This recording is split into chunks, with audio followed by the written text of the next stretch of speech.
want to give you some successful tips. I believe that y'all are looking for success. I want to give you 3 tips, 3 things that you need to have. I call them the 3 Ps. The first one, you have to know these. You have to know these with all your heart. The first thing you have to know is that you have a purpose. Say purpose. You have a purpose. You were put on this earth for a purpose. I don't care what anyone's told you. I don't care what anything you've ever heard. You're on this earth with a purpose. You have a gift inside of you, and you have a gift to offer this world. You have just developed more of that gift, and this world is waiting for your gift. Monday morning, they want your gift, okay? But the world does not want a cheap gift. It wants a good gift.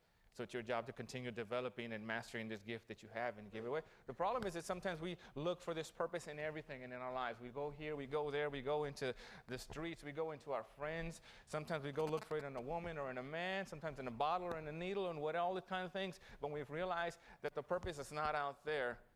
It was always with us to begin with, all right? Let me show y'all something. Let me give y'all something here. If I could have that first slide. Can y'all see this? I don't know if you can see. Can everybody see this? It's a rock. What does it look like to y'all, though? Like a brain? What else? A turtle? Anybody else? What was it? Somebody said poop. Here, why don't you hold this for me? It could be poop. Poop. All right. You're right. It does kind of look like someone left it behind, poop. But a friend of mine gave this to me. I take this everywhere because it is just it's a beautiful message that he gave me and changed my life. He gave this to me. He's a geologist, goes all over the world, studies rocks. That's his thing. He studies rocks. And he was in Colombia doing some studies, came back from Colombia. He says, hey, Matthew, I brought you a gift. And he gave me this. Exactly. The same look that you have on your face, the one I had when he gave me this. I thought, man, all the things you could have brought back from Colombia, and you brought me a rock that looks like poop. I didn't say that. I just thought that in my inner voice. But he goes, I want to tell you something interesting about this rock. He said, this rock has been sitting there. Where he found it, I don't know where it was, but he found it there, been sitting there for hundreds and hundreds of years. And the reason it looks like this is the environment has done this. The rain, the cold, the heat, season after season, rain, cold, heat, summer, winter, fall, just year after year after year. Looks ugly, made it look like poop. Looks ugly, right? Now look at this rock right here. See if I can get it without knocking my microphone out. Look at this one. Next slide, look at this one. Cool? Isn't this pretty? Which one would you want if you had a choice to take? I was looking at this one when he showed me this one. I said, man, give me that one. I don't care for that poopy one. You can keep that.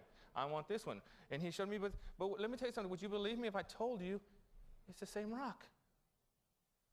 Now listen to me. I'm not telling you that this rock became this rock. I'm telling you that this rock is this rock. Okay? But the only reason that this ugly-looking rock could ever look like this, the only reason this rock could ever present itself to the world like this, how many of you ever felt like this, by the way? How many of you looked in the mirror and saw this looking back? Wow, just like you just feel, been through a period in your life where you're just, wow. But how many know that the only way that this rock could ever present itself to the world like this is because, you ready? It was already in there to begin with. Next slide, please. It was already in there to begin with. You see that? It's already there. Already there. It was inside. The only reason that this rock looks like this is because it sat there and did nothing. And it allowed the world and the environment to decide how it's going to look and how it's going to end up. This one looks like this because it went to work. This one don't take no work. Just sit there. Do your thing. It'll come. This one, you're going to have to get around the right people, the right programs, to work on you and to polish you up and to scrub you and ruffle your, did they ruffle your feathers here a little bit that make you,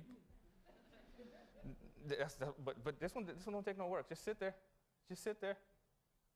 Do your thing. You want to look like this? We're going to have to rub on you and scrub you. We're going to have to cut some things off. You're going to have to let some things go.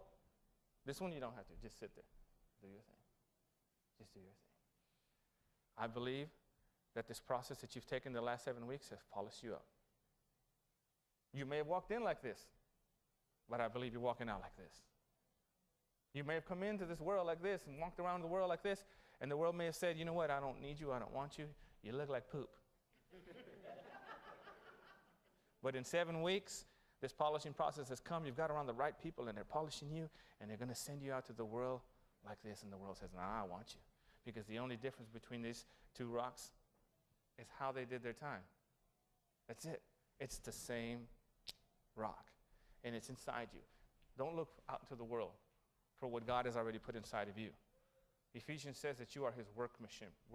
Y'all know what that word is, workmanship? Y'all probably know that. Workmanship, created to do good works. You're here for a purpose. Don't ever forget that. Let me put this down here. All right. First thing you have to have is purpose. Ready? Second thing is you have to have a plan. Because tomorrow you need a plan. For the last 7 weeks, they had the plan for you. Now you have to have a plan. Say, I need a plan. You got a plan. You got to have a plan. Monday morning, you're going to need the plan. What are you going to do next? What is next? You need a plan. And things don't happen just because you want them to happen. You can't wish things to happen. They happen because you have a plan. If you fail to plan, then you plan to fail. Okay? You have to have that plan. There's steps. There is a process. There was a process to get to this point, wasn't there? 7 weeks of process of how to get things, and they put it together, and all of a sudden you're here. I love to run. Anyone here like to exercise and run? I love to run. No, just me? Got 2 guys, brother. Bro, I appreciate you. I love to run. I'm actually training for my first full marathon, 26.2 miles. You know how far that is? That's far. I just said it's far. It's far, okay? But I'm training for that, but for the last 5-7 years, I've been running 5Ks, 10Ks, half marathons, things like that, just to get ready for it. But y'all know what a 5K is? A 5K is 3.1 miles, 5K. And I was training for my first 5K. I had a coach. She was training me, getting me ready, prepared. And I went to my first race, 5K. There was 500 runners in this race. And I showed up my very first race. I'm scared to death. Okay? I'm scared. But I'm ready, and I'm looking at all these runners that look like runners, and I'm trying to get ready, and I'm nervous. I'm sweating. I hadn't even done anything. I'm already sweating and just scared. My coach walks up to me and says, hey, relax. I just want you to do one thing today. If you do this one thing, you'll make me proud. How many of y'all want to make your coaches proud and your teachers proud? I wanted to make them proud. And he says, just do one thing. He says, just beat the guy in front of you. And he walked away. I said, oh, I could do that. Just beat the guy in front of me? Man, there's 500 people. I'm going to give me one, right? I might have to trip him or do something. I'm going to get me one. 500 people, I'm going to get me one. So I relaxed. I said, man, I'm going to make my proud. Just one guy, I can get him. So I'm thinking about it. I'm warming up. I'm relaxed. But I'm a real visual kind of guy, so I'm kind of thinking about what he says. Like passing this guy. And then I started thinking, you know, if I pass this guy in front of me, there's going to be another guy in front of me. Then if I pass that one, it's going to be another guy. There's 500 people in this race. So now I'm confused, and I'm nervous again, and I'm sweating again. I'm trying to figure out what. So I go to my coach, and I say, hey, coach, let me make sure I understand what you said. Because this ain't making sense anymore. And he said, what do you not understand? I told you to beat the guy in front of you. What do you not understand? And I said, but coach, if I beat the guy in front of me, there's always going to be another guy in front of me. He said, yes, unless you're in first place. And he walked off. First place. There's no one in front of me anymore. Right? But what was the process? See, the goal is first place, right? What is the process? What are the rules? Beat the guy in front of you. You set the goal up there, and you focus right here. Beat the guy in front of you. We all got the guy in front of us. We have to straighten our lives a little bit, get that out of the way. We might have to get some documents and get that out of the way. We might have to get with family and straighten that thing out, get out of the way. We might need some training, so we go to Gateway and we get that out of the way and we get certified. Now we need to go get a job. We get that out of the way and we take that care of, and there's always something in front of us. And as soon as you get those things out of the way, you get the person in front of you, boom, you're in first place. And up to this point, you're in first place because you've gotten all those things out in front of you. Now, boom, now the next race starts Monday. All you got to do is beat the guy in front of you. All right? So your first thing is your purpose. Second thing is you have to have a plan. The third thing is you have to be persuaded. You know what you have to be persuaded of? That you're worth it. That you're worth it. Say, I am worth it. See, everyone here thinks you're worth it. They go through all this trouble and all the work behind the scenes that you don't know about because they believe in you. Because they believe you are worth it, regardless of what the world has said, regardless of what anyone has said about you. You are worth the effort, but you have to believe that. You have to believe that your purpose, you're here for a gift, I'm here for this world, I'm going to change that world, but you got to change this world first. And when you do that, they'll come running. Let me show you something else. I'm going to end with this right here. Ooh, look at all y'all wake up now, right? How many of y'all would pick up this $20 bill? If you relax. If you found it on the street, this is not a sting or a bust. If you were walking down the street right there and you looked and nobody was around, you go, hey, look at 20. How many of y'all would pick it up? Anybody here? I'm talking to everybody. How many? Look at y'all. All right, y'all pick it up? You sure? You wouldn't say, hey, you know what, somebody dropped the 20. I hope they come back and get it. No? You ought to pick it up? Can I ask you why? How many of y'all would pick this up because you need it? Anybody here? Because you need it? It's a good reason. But is that a real good reason? Because there's lots of things that I need out there. Can I just take them?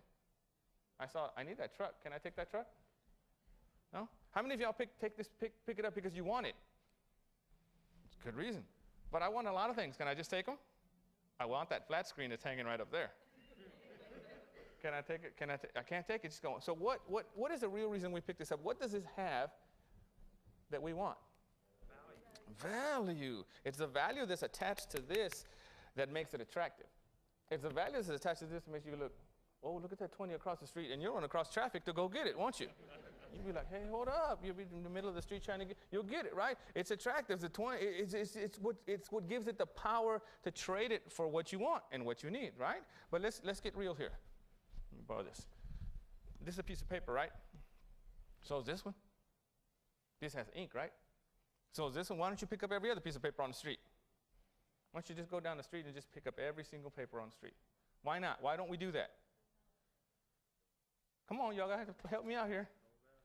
The values are different. So you're saying that there's a big difference in these two papers. What you're really saying is that the value that's attached to this paper is what separates itself from all the other trash in the street. You hear me? The value that's attached to this paper separates itself from all the other trash in the street. It could be in a pile of trash. You'll take this one and leave the trash there, won't you? It separates itself from the trash in the street. But how many of y'all would take it if you found it like this? Would you take it like this in this condition? All. Y'all are lying. Are you? Would y'all really take it? Would y'all really take it like this? You know you would say, if it was crispy, I'd take it. I don't want stuff like that. It's all crunchy. You take it like this. Why would you take it like this in this condition? Like this? Come on, man. Let me show y'all something. Let me see if I can change your mind. Watch this right here. Look. Do y'all vacuum this carpet? Watch this. Watch this. Hold on. I'm not done yet. Watch this. Watch this. Now, don't answer yet, because I want to make sure you know what you're getting into. This is stepped on. This has been beat up. This is crunched up. It's scarred up. It's torn up. It's been disregarded. It's dirty. It's not even crispy anymore. How many of y'all would take it in this condition right here, like this? Come on, quit lying to me. You're in City Hall. Would you take it like this? Why would you take it like this? It's all jacked up. Can I say jacked up in City Hall? It's all messed up. Why would you take it like this? Like this? Man. Watch this. Watch this. It's amazing what happens when you straighten things out. Listen to me. Hang on to this message. All of us started life nice and crispy. Life gets a hold of us sometimes. Crunches us up. Let's take some ownership here. Sometimes we make some bad decisions in life. A lot of bad decisions. If you're like me, I'm still learning. And then we're sitting here sometimes and we're crunched up and we're beat up and we're scuffed up and we're torn up. We've been stepped on and even disregarded by some. But guess what? You still have value. Same condition. But you have to believe it. You have to be persuaded that you are valuable. But here's the thing, not everybody has the right to think like that, because with that kind of thinking, that kind of mentality, things have to change on the inside. There's a responsibility attached to that kind of thinking, because people that believe that they're valuable, do you believe you're valuable? People that believe that they're valuable have values. And people that have values, they act valuable. And they don't do things that devaluate themselves. And what you've done today is you brought up the value and the stock in your life. People are out there know you now, and they're going to say, I need you. I need you. I need you. I need you. I need you. I need you. Come to me. Come to me and change my world. Change my business. Change my world, because I've seen that you've changed yours. And now you have the whole world waiting on you right now to go take that gift, because you have a purpose, you have a plan, and I believe you